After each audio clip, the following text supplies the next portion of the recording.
देखो अभी तक आई गेस हमने मैनोमीटर्स कंप्लीट कर लिए। तो मैनोमीटर्स पे क्वेश्चन आ रहा है, अब प्रेशर फाइंड करना है आपको in form of cube height में। जैसे मान लो, अब मैं थोड़ा सा चेंज कर देता हूं इसको।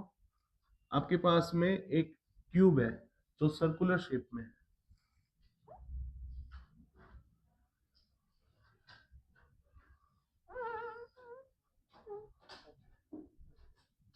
मान लो कोई सर्कुलर शेप में है ट्यूब, ठीक है, ये उसका सेंटर हो गया। यहां पे इनिशियल बता रहा हूं, यहां पे एक फ्लूइड भरा हुआ है,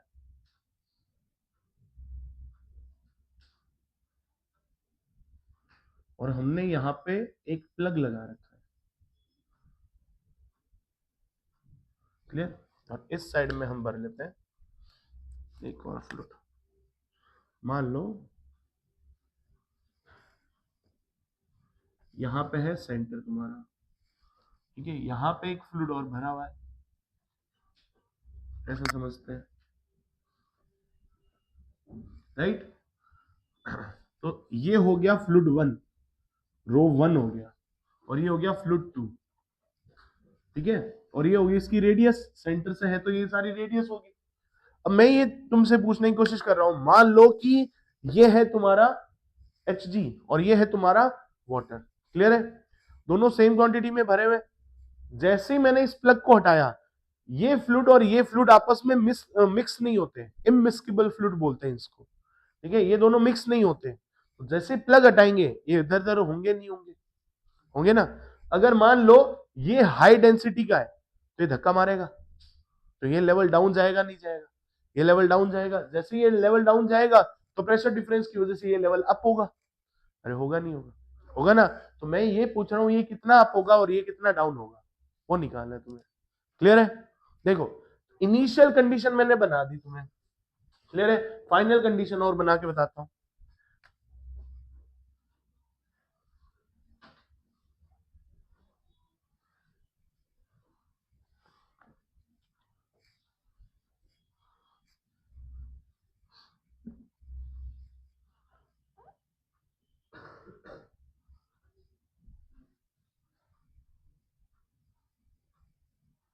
ठीक है, ये है तुम्हारा सेंट्रल लाइन। मान लो ये वाला प्लग मैंने हटा दिया, तो ये वाला फ्लूइड हैवी है, ये फ्लूइड हैवी है तो इधर जाने की कोशिश करेगा। तो मान लो ये यहां पे चला गया, इतना नीचे आ गया, तो हमने यहां तक भर दिया इस फ्लूइड को। अब ये नीचे जाएगा तो यहां पे प्लग आएगा ना, हिसाब से प्लग डिफरेंस कहां आना चाहिए, पहले यहां था अब यहां शिफ्ट हो जाएगा। प्लग निकाल दिया है तो ये प्लग यहां पे है नहीं, लेकिन ये फ्लूइड का डिफरेंस लेवल दिख रहा है ना।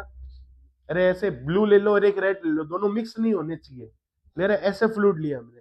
अरे ऑयल डालते हो पानी के अंदर मिक्स हो जाता है क्या, नहीं होता, फोर्सफुली ऐड करते हो तब जाके ऐड होता है, क्लियर। जब हम इन दोनों को इधर ऐसे कर देंगे तो यहाँ पे फ्लूइड ऐसे आ जाएगा,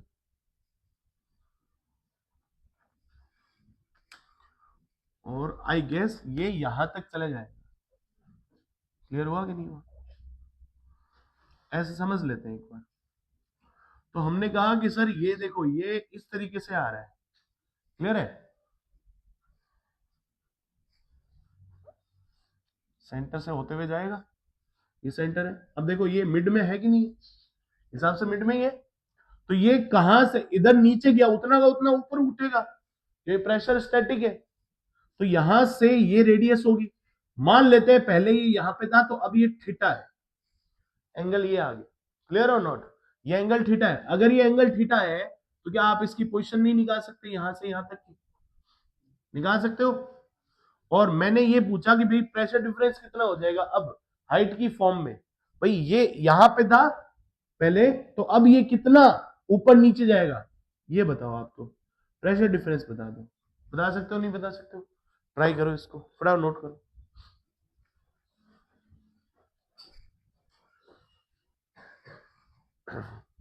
मैं इस क्वेश्चन में ये पूछना चाह रहा हूं, when we detach the plug then find angle theta. Equilibrium state आ जाएगी तो एंगल थीटा निकालो। मान लो मैंने आपको ये बोला theta is equal to tan inverse A by B आएगा, कुछ ना कुछ वैल्यू आएगी, ठीक है। तो आप ए प्लस बी की वैल्यू बताओ कितनी आ जाएगी, ये क्वेश्चन है तुम्हारा। प्रेशर इन ए ट्यूब हो जाएगा, ठीक है। ये थीटा आप निकाल के बताओ मुझे, फटाफट बताओ कितना होना चाहिए कितना नहीं होना चाहिए। ये रेडियस है, ये भी रेडियस है। अब ये तुमने एमजीएच करके कर रखा है, इस टाइप के क्वेश्चन तुमने सर्कुलर मोशन में कर रखे हैं, उसको निकाल के बताओ फटाफट, देखते हैं कैसे निकालते हैं।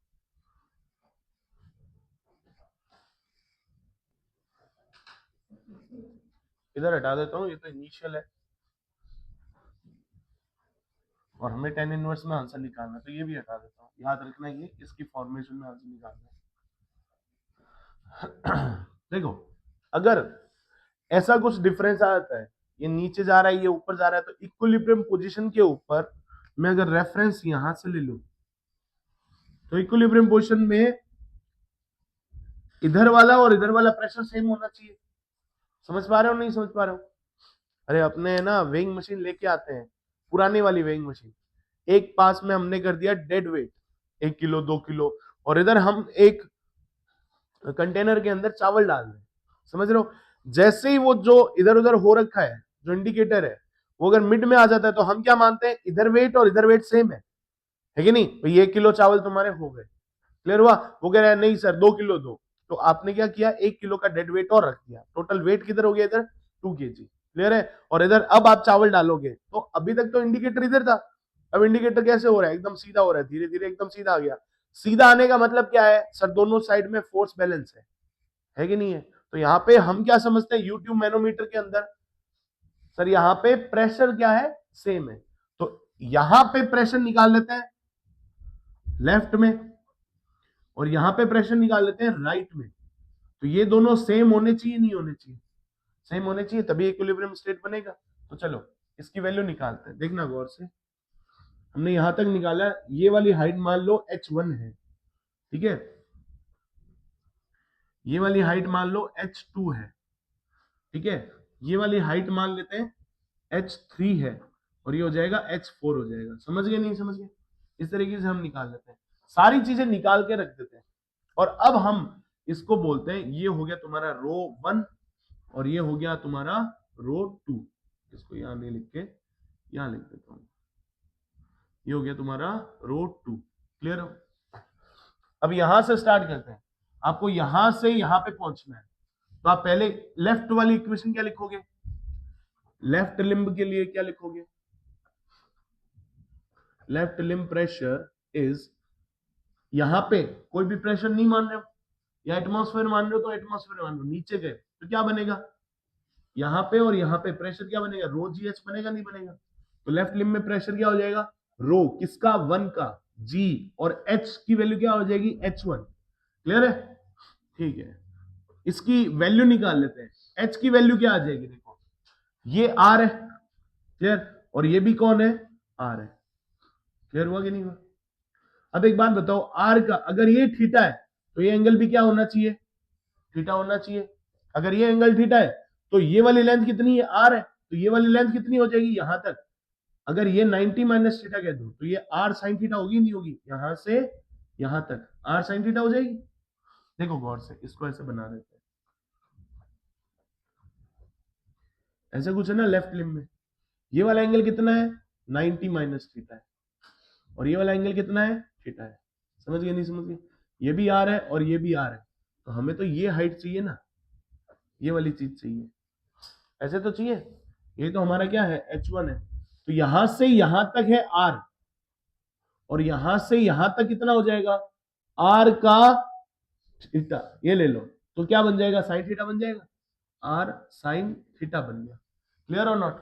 देखो ये इस साइड में लेके आओगे तो ये तो r cos थीटा बनेगा, थीटा के साथ वाला एंगल कौन बनता है r cos थीटा, इधर वाला कौन बनेगा r साइन थीटा, क्लियर हुआ कि नहीं हुआ। ये वाली लेंथ ये होगी r साइन थीटा। तो अब बताओ ये h1 की वैल्यू कितनी हो जाएगी, r minus r sine theta हुई कि नहीं, क्लियर है। तो हमने लिख दिया यहाँ पे r minus r sine theta, तो यहां से क्या निकल के आया rho 1 g r, 1 minus sine theta. Clear और नॉट? तो ये हो गया लेफ्ट हैंड साइड में प्रेशर। तो एक इक्वेशन आ गई। ठीक है, अब बात करते हैं राइट हैंड साइड में। राइट लिम्ब के अंदर क्या प्रेशर होगा? ठीक है, गौर से देखना, ऊपर से स्टार्ट हो रहे हैं, नीचे जा रहे हैं, तो क्या लिखेंगे सबसे पहले? रो टू। रो टू कहां तक है?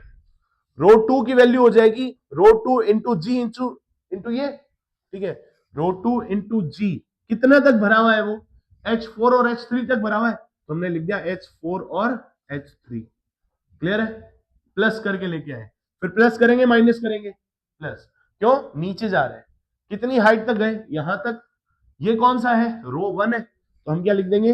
रो 1 जी, और हाइट कितनी है? H2। क्लियर हुआ कि नहीं हुआ? ये हो गया तुम्हारा राइट प्रेशर। तो यहां से H3 H2 की वैल्यू निकाल लो। निकाल सकते हैं नहीं निकाल सकते? देखो ट्राई करते हैं। H4 की तो वैल्यू सिंपल सी है, देखो H4 की वैल्यू क्या हो जाएगी? ये R है, ये थीटा है, R के साथ वाला cos थीटा, R से दूर वाला sin थीटा, तो हम यहां पे क्या लिखेंगे? R sin theta. सही बात है? ठीक है, ये कंप्लीट R है, ये कंप्लीट क्या है? R। तो आप इसको भी क्या मानोगे? R ही मानोगे? मानोगे नहीं मानोगे? चलो इसको एक बार हटा देते हैं, ये वाली लाइन को। इसको आपने मान लिया R, ये थीटा है, तो ये 90 माइनस थीटा, ये 90 माइनस थीटा, तो ये क्या हो जाएगा? थीटा हो जाएगा। क्लियर हुआ कि नहीं हुआ? ये थीटा हो गया। R ये है, तो ये कितना हो जाएगा? R cos theta. तो ये वाली हाइट कितनी होनी चाहिए? R cos थीटा, और ये कंप्लीट R है, यहां से लेके यहां तक R है, तो H2 की वैल्यू कितनी हो जाएगी? R minus R cos theta होनी चाहिए नहीं होनी चाहिए? गौर से देखो आप, ये कंप्लीट हाइट कितनी है? R है, तो ये कंप्लीट हाइट कितनी होनी चाहिए? R होनी चाहिए। तो H2 प्लस H3 की वैल्यू R होनी चाहिए। तो अब बताओ, जब H3 की वैल्यू हमारे पास में आ गई R cos थीटा, तो इसकी वैल्यू क्या आनी चाहिए? R minus R cos theta. हम यहाँ पे वैल्यू पुट कर देते हैं। ठीक है, तो रो टू जी इंटू H4 की वैल्यू क्या है? R sin theta, plus H3 की वैल्यू कितनी है?